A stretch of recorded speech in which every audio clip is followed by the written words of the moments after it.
O ano é 2025. Em um prédio governamental discreto em Lima, no Peru, uma equipe de construção chinesa inicia as obras do que vai se tornar o porto mais estrategicamente importante da América do Sul. A maior parte do mundo passa direto pela notícia, mas, em salas de reunião de São Paulo a Xangai, executivos começam a redesenhar os mapas do comércio global, porque esse porto, o megaporto de Xangai, não é apenas mais uma obra de infraestrutura, é a peça final de um quebra-cabeça que vem sendo montado há anos e que muda profundamente a forma como mercadorias, dinheiro e poder circulam pelo planeta.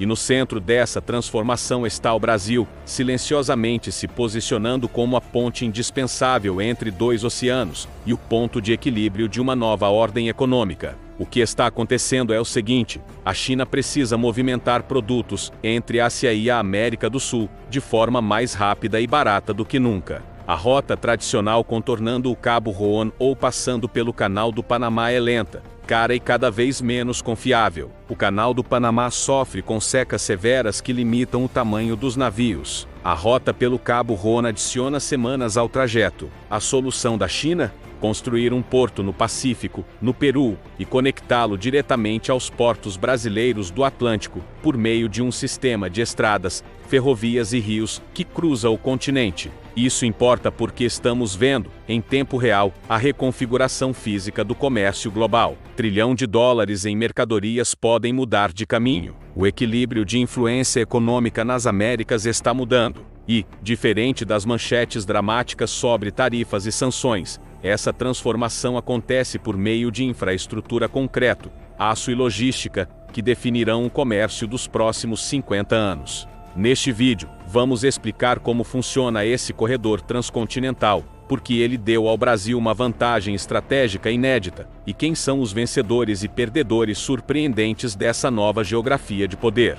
E fica comigo, porque mais adiante eu vou revelar qual país tende a perder mais com tudo isso, e não é quem você imagina. Para entender a dimensão desse movimento, basta olhar para um mapa. Durante mais de um século, a geografia do comércio sul-americano foi determinada por um fato simples: os Andes formam uma barreira quase impossível de atravessar entre o Pacífico e o Atlântico. Isso significava que, mesmo com bons portos no Peru e no Chile, e com a enorme infraestrutura portuária brasileira no Atlântico, mercadorias que vinham da Ásia para a região industrial do Brasil precisavam dar uma volta gigantesca. Os números deixam isso claro. Enviar carga de Xangai para São Paulo pela rota tradicional leva cerca de 35 a 40 dias. É caro, demorado e vulnerável a interrupções. Quando o Canal do Panamá enfrentou sua pior seca em décadas entre 2023 e 2024, os custos de transporte dispararam e os atrasos se espalharam pela cadeia global de suprimentos. As empresas foram lembradas de que sua logística dependia de um único canal construído há mais de 100 anos. A China enxergou uma oportunidade. Pelo seu programa Cinturão e Rota, Pequim financiou o complexo portuário de Xangai, de $1,3 bilhão, um porto de águas profundas, capaz de receber os maiores navios do mundo. Mas um porto sozinho não resolve. O verdadeiro avanço é o corredor, um conjunto de rodovias, ferrovias e hidrovias que conecta Xangai ao Peru, cruza a região amazônica e chega à infraestrutura do Atlântico brasileiro. E isso não é teoria. A rodovia interoceânica que liga Peru e Brasil já funciona. Projetos de dragagem ampliam a navegação no Amazonas e seus afluentes. O Brasil está modernizando sua rede ferroviária para transportar carga com destino ao Pacífico. Quando totalmente operacional, essa rota pode reduzir em até 2 semanas o tempo de viagem entre a Ásia e o Sudeste industrial do Brasil, e cortar custos em cerca de 20% a 30%. É aqui que a posição do Brasil se torna extraordinária. Nenhum outro país sul-americano tem a escala, a infraestrutura e o peso econômico necessários para tornar esse corredor realmente lucrativo. O Brasil não é apenas um ponto de passagem, ele é origem e destino de um volume gigantesco de carga. Veja o que o Brasil produz. É o maior exportador mundial de soja, café e suco de laranja. É o segundo maior exportador de carne bovina e de frango. Produz minério de ferro, petróleo, biocombustíveis e uma variedade crescente de produtos manufaturados, de aviões a automóveis. Só as exportações brasileiras para a China ultrapassaram 100 bilhões de dólares nos últimos anos, tornando a China o maior parceiro comercial do Brasil. E tudo isso agora pode seguir para a Ásia de forma mais rápida e barata. Mas a vantagem funciona nos dois sentidos. A China é a maior fonte de importações do Brasil: eletrônicos, máquinas, peças automotivas e produtos manufaturados. Para empresas chinesas, o Brasil representa 200 milhões de consumidores e a porta de entrada para todo o bloco do Mercosul, com 280 milhões de pessoas. Acesso mais rápido e barato ao mercado brasileiro torna a América do Sul mais atraente economicamente, especialmente quando comparada à dependência exclusiva de consumidores da Europa ou dos Estados Unidos. E o Brasil não só aceitou essa mudança, ele ajudou a moldá-la. O governo brasileiro negociou acordos de trânsito, melhorou a infraestrutura nas fronteiras e posicionou seus portos como os terminais atlânticos da carga vinda da Ásia. O Porto de Santos, o maior do país, recebeu enormes investimentos privados para ampliar sua capacidade. Paranaguá e Rio Grande seguem o mesmo caminho. Na prática, o Brasil está dizendo ao comércio global: se você quer mover produtos de forma eficiente entre os dois maiores oceanos do mundo, vai precisar passar por aqui. As implicações geopolíticas são profundas. Por décadas, a influência econômica dos Estados Unidos na América Latina se apoiou no fato de que grande parte do comércio regional fluía para o norte, ou por canais alinhados aos interesses americanos. O novo corredor cria um eixo alternativo, no qual Brasil e China, não os Estados Unidos, ficam no centro. Só que toda grande mudança logística cria vencedores e perdedores além dos protagonistas óbvios. E as consequências desse corredor já começaram a aparecer de maneiras que nem mesmo seus idealizadores esperavam. O primeiro perdedor é o Canal do Panamá. Desde 1914, ele foi o rei incontestável do comércio no hemisfério. Sua importância estratégica deu aos Estados Unidos enorme influência sobre as rotas comerciais das Américas.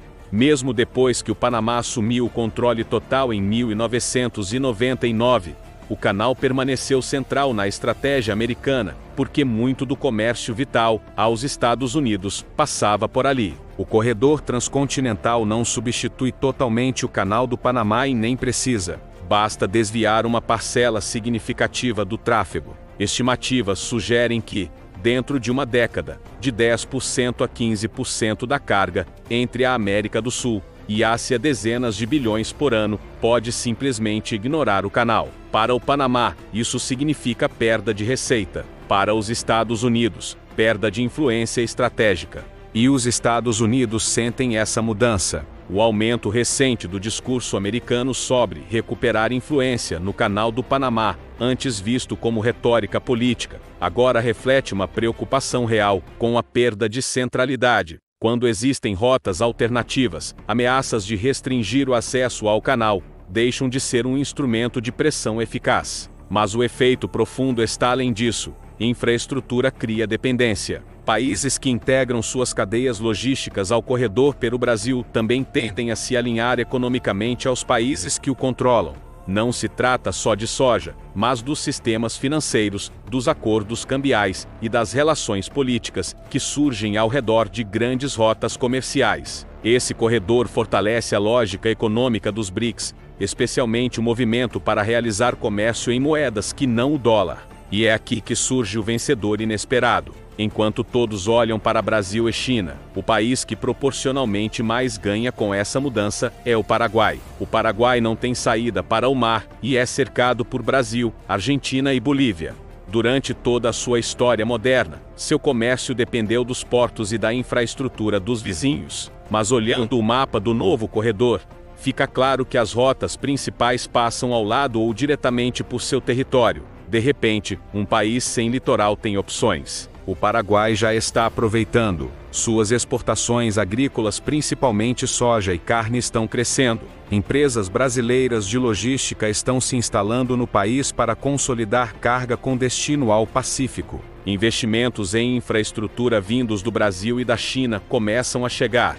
Para o Paraguai, isso é transformador. É uma vantagem econômica que o país nunca teve.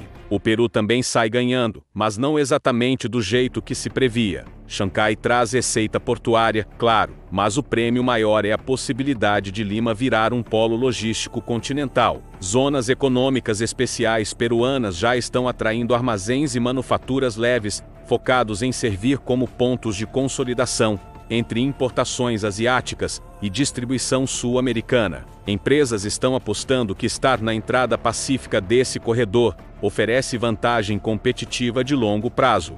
Até a Argentina enxerga oportunidade, apesar de suas crises constantes. Províncias do norte do país têm conexão direta com o corredor por meio da Bolívia e do Paraguai. Regiões agrícolas que antes sofriam com acesso precário a portos agora podem, teoricamente, chegar aos mercados asiáticos mais rápido pelo Pacífico do que pelos portos argentinos do Atlântico. Isso já levou governos regionais a negociar projetos de infraestrutura que simplesmente contornam Buenos Aires, algo politicamente delicado em um país extremamente centralizado.